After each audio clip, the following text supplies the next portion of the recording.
এই দুনিয়ার জমিনে ইসমাইলের চাইতে প্রিয় বস্তু আমি ইব্রাহিমের কাছে আর নাই। ইব্রাহিম পয়গম্বর এবার মনে মনে চিন্তা করে কিভাবে কি করব। এতদিন পর্যন্ত সন্তানটারে আমার থেকে দূরে রাখলাম, স্ত্রীকে আমার থেকে দূরে রাখলাম। স্ত্রীকে গিয়া যদি বলি ইসমাইলকে জবাই করার জন্য আল্লাহ হুকুম করেছে, ইসমাইল তো মানতে চাইবে না, হাজেরা তো মানতে চাইবে না। এইবার ইব্রাহিম পয়গম্বর মনে মনে চিন্তা করেন, না না, হাজেরাকে বলা যাবে না, কিন্তু আল্লাহর আদেশটাও তো পালন করতে হবে। এইবার ইব্রাহিম পয়গম্বর চিন্তা করতে করতে ইসমাইলের কাছে যায়। ইসমাইলের কাছে ডাক দিয়ে বলে, ও ইসমাইল, তোমাকে আমি একটা গোপন পরামর্শ তোমার সঙ্গে আমি করতে চাই বাবা, আমার বিষয়টা একটু ভালো করে আগে বোঝো। ইব্রাহিম পয়গম্বর ডাক দিয়ে বলে, ও ইসমাইল, ইন্নী আরা ফিল মানাম আন্নী আযবাহুকা ফানজুর মাযা তারা। ও ইসমাইল, আমি স্বপ্ন দেখতেছি যে আমি তোমাকে কুরবানি জবাই করতেছি, আল্লাহর আদেশ হলো তোমাকে জবাই করতে হবে। এইবার তুমি একটু ভেবে দেখো, চিন্তা করে দেখো যে এখানে কি ফয়সালা নেওয়া যায়। যেমন বাবা যেমন সন্তান বলে বাপকে বলে সিপাইকে ঘোরা, আল্লাহু আকবার বলে, সঙ্গে সঙ্গে ইসমাইল আলাইহিস সালাম বাপকে বলে, সাতাজিদুনি ইনশাআল্লাহু মিনাস সাবিরিন।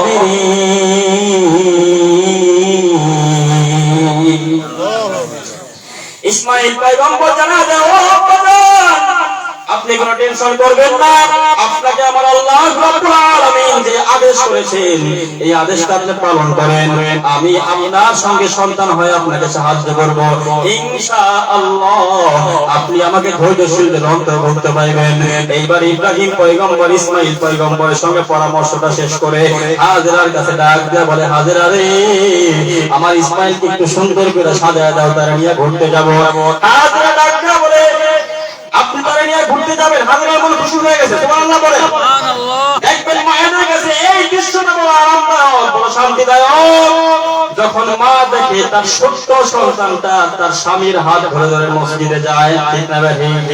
যখন দেখে তার ছোট্ট সন্তানটা বাবার হাত ধরে ঘুরতে যায়, এই দৃশ্যটা একজন মায়ের কাছে যে কত শান্তির, কত সুখের, এটা কেবলমাত্র ওই মাই বুঝতে পারে, দুনিয়ার কেউ এটা উপলব্ধি করতে পারে না। ইব্রাহিম পয়গম্বর বলে যে সাজায় দাও, তারা নিয়ে ঘুরতে যাব। এইবার ইসমাইল আলাইহিস সালামকে হাজেরা আলাইহিস সালাম সাজায় দেয়।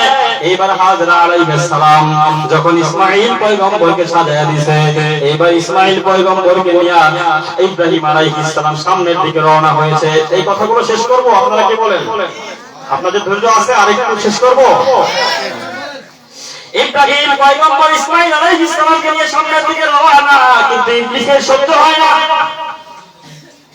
ইবলিস চিন্তা করে, হায় হায়, ইব্রাহিম তো আল্লাহর সব পরীক্ষার মধ্যে উত্তীর্ণ হইল, এই চূড়ান্ত পরীক্ষার মধ্যে যদি ইব্রাহিম উত্তীর্ণ হয়ে যায়, তাহলে তো আমি ইবলিস বড় নাকাম হয়ে গেলাম, আমি ইবলিস ব্যর্থ হয়ে গেলাম।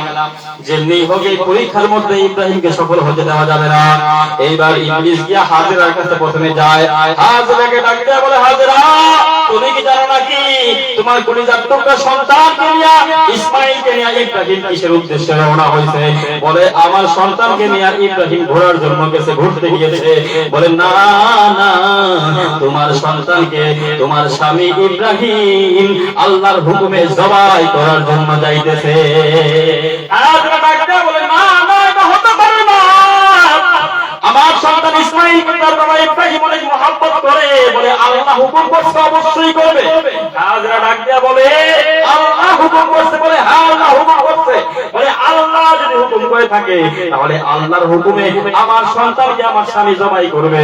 এখানে আমার স্বামী আর আমার বিষয়, আমার আল্লাহর সন্তুষ্টির বিষয়, তোমার কি? সুবহানাল্লাহ বলে।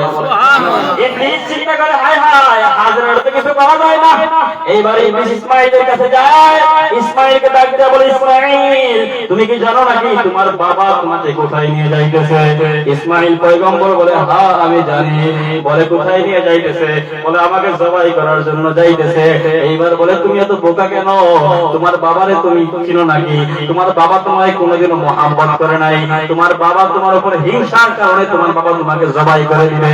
ইসমাইল পয়গম্বর বলে, ও ইবলিস, যতই ধোঁকা দাও না কেন, আমার বাবা বলেন আল্লাহর পয়গম্বর, আমার আল্লাহর হুকুম ছাড়া আমার আব্বা জান একটা কাজ করতে পারেন না। সুবহানাল্লাহ। এই এইবার ইবলিস চিন্তা করে মারে বুঝাইতে পারলাম না, সন্তানকে বুঝাইতে পারলাম না, এইবার ইব্রাহিমের কাছে যায়, ইব্রাহিমকে ডাক দিয়ে বলে, ও ইব্রাহিম, এই আল্লাহ তোমার সন্তান থেকে এতদিন পর্যন্ত দূরে রাখলো, এবার দেখছেন কি প্ল্যান করছে, তোমার আর তোমার সন্তানদের চিরতরে আলাদা করে দিবে। আল্লাহর হুকুমটারে মাইনে না ইব্রাহিম পয়গম্বর এইবার ইবলিসের দিকে একটা দুইটা না 7টা পাথর ছুঁড়ছে, আবার একটু পরে গিয়া আবার ইব্রাহিমকে ধোঁকা দেয়। ইব্রাহিম পয়গম্বর আবারও 7টা পাথর ছুঁড়ে, আবার একটু পরে গিয়া ধোঁকা দেয়। ইব্রাহিম পয়গম্বর আবার 7টা পাথর ছুঁড়ে। এই পাথর ছোড়াগুলো আমার আল্লাহর কাছে এত পছন্দ হয়েছে, আমার আল্লাহ রাব্বুল আলামিন দুনিয়ার জমিনের মানুষকে ডাক দেয়া বলে, ও দুনিয়ার মানুষ, লক্ষ লক্ষ টাকা খরচ করে হজ করতে যাইবা, হজ করতে যখন যাইবা আমার ইব্রাহিম যেমন করে ওই ইবলিসকে লক্ষ্য করে পাথর নিক্ষেপ করেছে, তুমি হাজি সাহেব ওই ইবলিসকে পাথর নিক্ষেপ করবা। দেখেন কেমন পরীক্ষা দেওয়ার ফলাফল তেমন, সুবহানাল্লাহ বলেন। এইবার ইব্রাহিম পয়গম্বর ইসমাঈলকে নিয়ে আমিনার বাড়িতে হাজির হয়ে গেছে। বড় হৃদয় বিদারক ঘটনা, বড় কান্নাজনক ঘটনা। বাবা হয়ে সন্তানকে কেমন করে জবাই করবে, কত করুণ দৃশ্য। ইব্রাহিম পয়গম্বর ইসমাঈল পয়গম্বরকে নিয়ে মিনা পর্বতের মধ্যে যখন শোয়া দিছে, এবার ইসমাঈল পয়গম্বর ইব্রাহিম পয়গম্বরকে ডাক দিয়ে বলে, আব্বাজান, আপনার কাছে আমি একটা অনুরোধ করি আব্বাজান, ও আব্বাজান, ছোটবেলা থেকে আমি আপনার আদর পাই নাই আব্বাজান, আজকে এতদিন পরে আপনার সঙ্গে আমার সাক্ষাৎ হইল, তারপরেও আমাদের মধ্যে কেমন করে বিচ্ছেদ হয়ে যাইতেছে আব্বাজান। আব্বাজান, আপনার কাছে আমি একটা অনুরোধ করি, আপনি যখন আমাকে জবাই করবেন আমার চোখ দুইটারে বেঁধে নিবেন, মানে হাতগুলোকে বেঁধে নিবেন। বলে, কেন বাবা, তোমার চোখগুলোতে কেন আমি বাঁধবো? ইসমাঈল পয়গম্বর ডাক দিয়ে বলে, আব্বাজান, এই কয়েকদিনের মধ্যেই আপনার জন্য আমার এত মহব্বত হয়ে গেছে আব্বাজান, আপনার চোখের দিকে যদি আমার চোখ পড়ে যায় তাহলে হয়তো আমি সহ্য করতে পারবো না আব্বাজান, আমি শোয়ার থেকে হয়তো লাফ দিয়ে দাঁড়ায় যাবো আব্বাজান, আমার হাতগুলোরে আপনি শক্ত করে বেঁধে নিবেন, আপনি যখন আমার গলার মধ্যে ছুরিটারে চালায় দিবেন, আমার যখন ব্যথা অনুভব হবে আমার হাতগুলো হয়তো একটু দাপাইতে থাকবে, না জানি আমার অজান্তে আমার হাত আপনার গায়ে লেগে যায়, পা আপনার গায়ে লেগে যায়, বেয়াদবি হয়ে যাবে আব্বাজান। আমার হাত পাগুলোরে বেঁধে নিবেন, আমার হাত পাগুলোরে বেঁধে নিবেন। ও আব্বাজান, আমাকে যখন আপনি জবাই করবেন, যে ছুরিটারে দিয়ে জবাই করবেন, ছুরিটারে ভালো করে ধার দিয়ে দিবেন, কারণ আমি তো মানুষ, আমারও তো ব্যথা লাগে আব্বাজান, আপনি যখন আমার গলার মধ্যে ছুরি লাগাইবেন, কাটতে যদি দেরি হয় আমার কষ্টটা একটু বেশি হবে, এই জন্য আমরা বলি বাবা কোরবানি করবা, চাকুটারে এত বেশি ধার দিয়ে আনিবা, পশুটার যেন বেশি কষ্ট না হয়, এক কোষেই যেন কেটে যায়। ইসমাঈল পয়গম্বর বলছে, আব্বাজান, চাকুটারে একটু ভালো করে ধার দিয়ে নেবেন আব্বাজান। ইসমাঈল পয়গম্বর ইব্রাহিম পয়গম্বরের উদ্দেশ্যে তৃতীয় যে আকুতিটা করে, ও আব্বাজান, আপনি যখন আমাকে জবাই করবেন, আমাকে জবাই করার পর আমার রক্ত মাখা জামাটা নিয়ে আমার মায়ের কাছে গিয়ে হাজির হইবেন, কারণ আমার মা এই দুনিয়ার জমিনে বড় একা, আমার মা, আমি চাই দুনিয়ায় কেউ নাই, কেউ নাই, আমি যদি মারা যাই আমার মাকে মা বলে ডাকার কেউ থাকবে না আব্বাজান, এই জন্য আমার রক্ত মাখা জামাটা নিয়ে আমার মায়ের হাতে পৌঁছায় দিবেন, আমার মা আমার জামাটার স্মৃতি হিসেবে রেখে দিবে। এইবার ইব্রাহিম পয়গম্বর ইসমাঈল পয়গম্বরকে মিনা পর্বতের মধ্যে শোয়ায় দিয়েছে। ইসমাঈল পয়গম্বরকে মিনার মধ্যে শোয়ায় চাকুটা যখন লাগাবে, সমস্ত আকাশ বাতাস কাঁপতেছে, গাছপালাগুলো কান্না করতেছে, আসমানের সমস্ত ফেরেশতাগুলো কান্না করতেছে, আসমানের সমস্ত ফেরেশতাগুলো এই দুনিয়ার ইতিহাসে দুইবার কান্না করেছিল। একদিন হলো আমার আল্লাহর পয়গম্বর মুহাম্মদুর রাসূলুল্লাহ সাল্লাল্লাহু আলাইহি ওয়াসাল্লাম যেদিন তায়েফের ময়দানে মার খায়, আল্লাহর পয়গম্বর তায়েফের ময়দানে গিয়ে মানুষকে তাওহীদের দাওয়াত দেয়, তায়েফের মানুষ বোঝে না, আল্লাহর পয়গম্বরের উপর দুষ্ট বাচ্চাদেরকে দাঁড়ায় দেয়, দুষ্ট বাচ্চারা আল্লাহ আল্লাহর পয়গম্বরকে পাগল বলে আর পাথর নিক্ষেপ করে। আল্লাহর পয়গম্বরের শরীরের মধ্যে পাথরগুলো লাগে, আল্লাহর পয়গম্বরের পিঠটা ঝাঁঝরা হয়ে যায়, মাথাটা ঝাঁঝরা হয়ে যায়।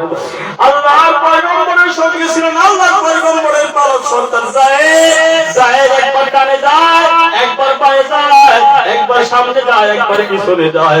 আল্লাহর পয়গম্বর ডাক দিয়া বলে, যায়েদ রে, তুমি কেন এরকম পাগলের মতো ছোটাছুটি করতেছো?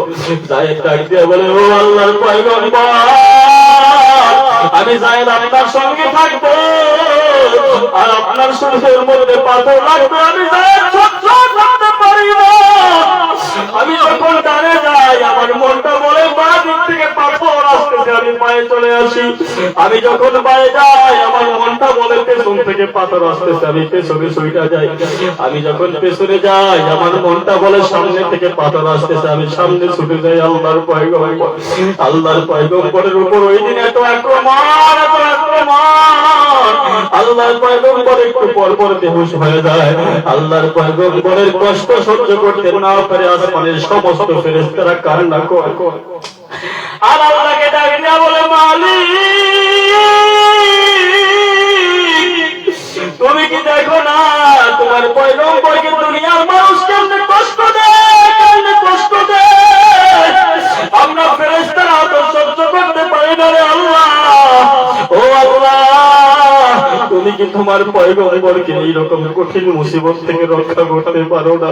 আমার আল্লাহ রব্বুল আলামিন ডাক দেয়া বলে, ফেরেশতা, আমি আল্লাহ যা জানি তোরা যা জানো না রে ফেরেশতা। আমার নবীকে তো আমি ছোটখাটো কোনো কাজ দিয়া দুনিয়ার জমিনে পাঠাই নাই রে ফেরেশতা। আমি নবীকে দুনিয়ার জমিনে এমন একটা কাজ দিয়া পাঠাইলাম যেই কাজের তাসির, যেই কাজের প্রভাব কিয়ামত পর্যন্ত বাকি থাকবে। আসমানের সমস্ত ফেরেশতা সেই দিন কান্না করেছে আল্লাহর পয়গম্বরের কষ্ট দেখে। আর একদিন ইব্রাহিম পয়গম্বর যখন তার সন্তান ইসমাঈলকে জবাই করার জন্য প্রস্তুত হয়ে গেছে, আসমানের সমস্ত ফেরেশতারা চোখে পানি ছেড়ে ছেড়ে কান্না করে। আর আল্লাহকে ডাক দিয়ে বলে, মালিক, তুমি কি দেখো না বাবা হয়ে সন্তানকে জবাই করতেছে রে আল্লাহ? আমরা তো সহ্য করতে পারি না রে আল্লাহ। দুনিয়ার জমিনে এমন ঘটনা তো আর কোনদিন ঘটে নাই রে আল্লাহ। সন্তান হইয়া বাবার হাতে জবাই হয়ে যাবে, বাবা হইয়া তার কলিজার টুকরা সন্তান তার জবাই করে দিবে, এটা কেমন করে হয় আল্লাহ? আল্লাহ রাব্বুল আলামিন ডাক দিয়া বলে, ফেরেশতা, তোরাই তো বলছিলি এই মানুষ যেন আমি না বানাই। তাকায় দেখ, এই মানুষ আমি আল্লাহর জন্য এত পাগল, এত পাগল। এই মানুষগুলো আমি আল্লাহর জন্য নিজের জীবনের পরোয়া করে না, নিজের সন্তানের জীবনের পরোয়া করে না রে ফেরেশতা। এই কারণেই আমি আল্লাহ রাব্বুল আলামিন মানুষকে এত সম্মানিত করেছি রে ফেরেশতা। আমার আল্লাহ রাব্বুল আলামিন ফেরেশতাকে ডাকে দেয়া বলে, ফেরেশতা, আমি আল্লাহ যা জানি তোমরা তা জানো না। আমার আল্লাহ রাব্বুল আলামিন ইব্রাহিম পয়গম্বরকে আদেশ দিয়ে দিতে, ইব্রাহিম, তোমার সন্তানটারে আমি আল্লাহর জন্য জবাই করে দাও। আর ওই ছুরিকে আমার আল্লাহ ডাক দিয়ে আদেশ করে দিয়েছে, ছুরি রে, গোটা দুনিয়া কেটে কুচি কুচি করে ফেলবি, কিন্তু আমি ইসমাঈলের শরীরের একটা পশম কাটতে পারবি না। ইসমাঈল পয়গম্বরকে যখন জমিনের মধ্যে শুয়ে দিতে, এইবার ইব্রাহিম পয়গম্বর চাকুটা নিয়ে ইসমাঈল পয়গম্বরের গলার মধ্যে চাড়া দিতে, কিন্তু না না, ইসমাঈল পয়গম্বর গলা তো কাটে না।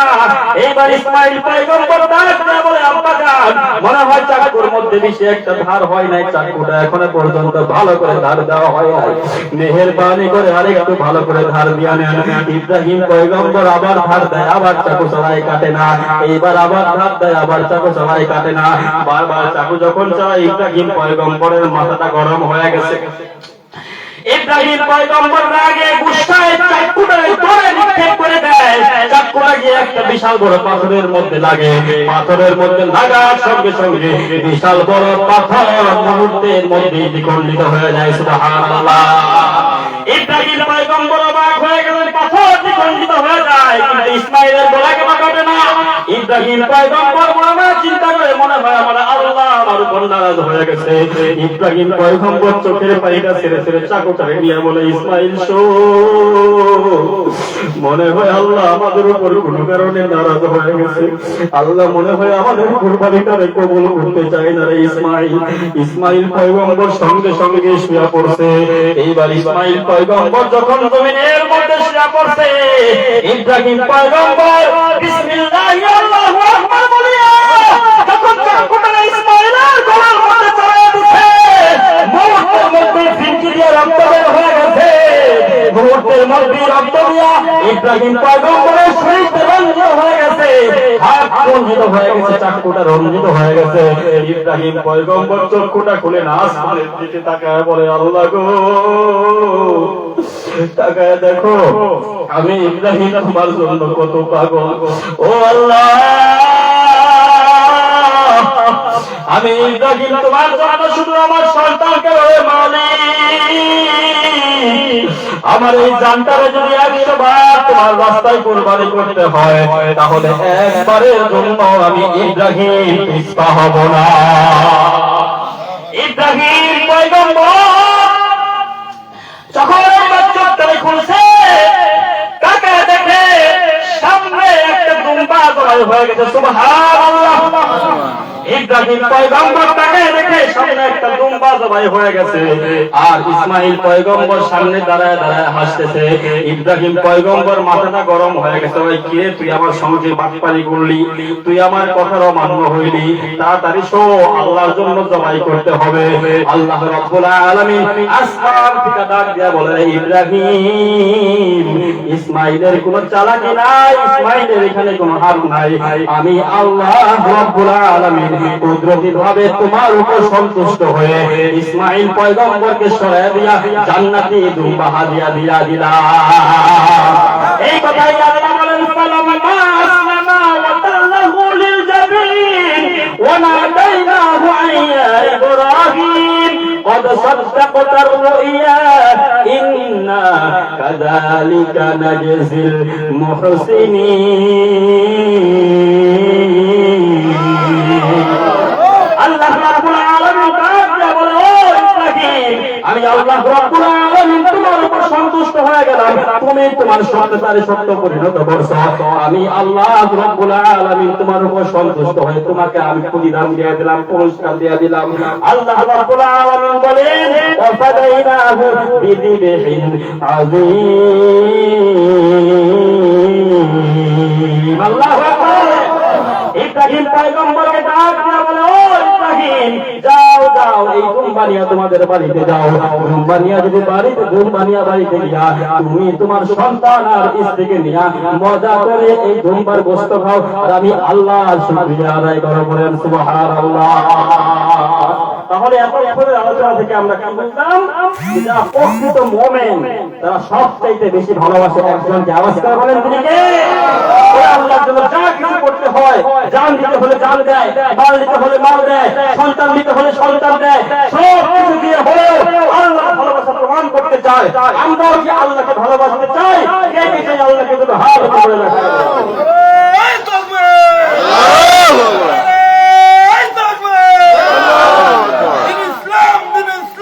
जिंदाबाद जिंदाबाद।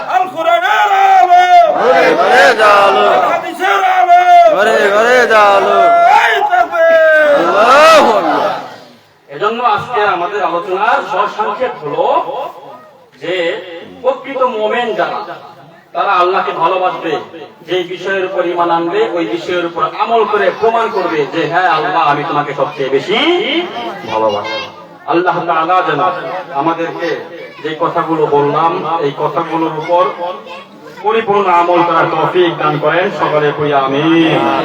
ওয়া আখিরু দাওয়ানা আলহামদুলিল্লাহি রাব্বিল আলামিন।